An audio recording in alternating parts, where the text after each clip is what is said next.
As we enter a whole new week in trade, let's take stock of the global handover from over the weekend, beginning with the US.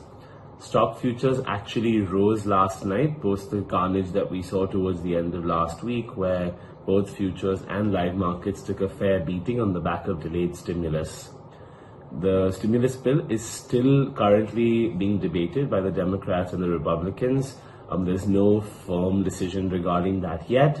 But with that being said, on the back of big tech stocks doing well, Dow futures, Nasdaq futures, S&P futures, all three were up yesterday. The Dow was up 72 points or 0.3%. The S&P and Nasdaq futures were each up 0.2%. Now, if we come down to Asia and look at how they're responding this morning, Trump has signed an executive order forcing China's ByteDance to sell or spin off its US business within 90 days. So that's a really firm deadline, and that's something that's got a lot of people on their toes and a lot of people worried, as it's a direct bout of confrontation between the US and China. Japan's economy, the next big negative indicator, contracted by 27.8% in Q2. That's on an annualized basis from April to June. So that's also something that's really got the Asian market spooked. And as a result of that, you saw the Nikkei and the Topix both opening down a fair bit. The Nikkei was down 0.37% this morning, and the Topix index was down 0.16% this morning. In Korea, there's no action. The Kospi, there's no readings because Korean market is closed today for a holiday.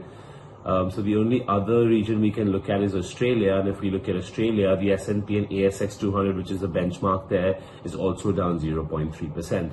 So this morning, if you just look at the MSCI region or Japan minus Korea, it's all looking fairly in the red on the back of direct confrontation between US and China over TikTok, as well as Japan's economic shrinkage. When coming down to the EU, on Friday, stocks actually closed lower.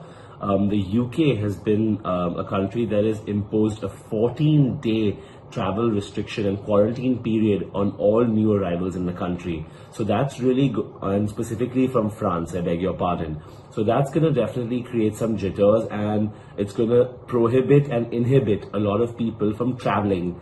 That in turn is going to obviously hit the economic and overall prospects. So the Pan-European Stock 600 closed down 1.2%, and you had travel and leisure stocks here suffering the most, down 2.3%.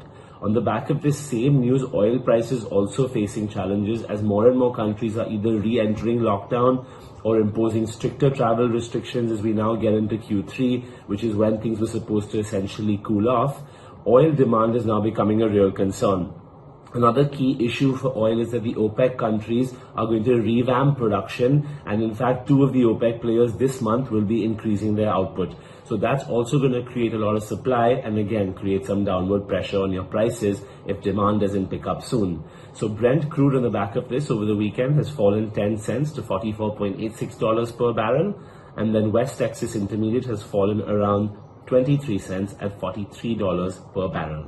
Finally, gold, an uptick in treasury yields and a logjam over the stimulus bill, like we spoke about earlier, is really denting the metals allure. Spot gold dipped 0.5% to 1940, so now well below that 2080 odd mark that was a high we saw just last week. And then US gold futures also settled down 1% at 1950 per ounce.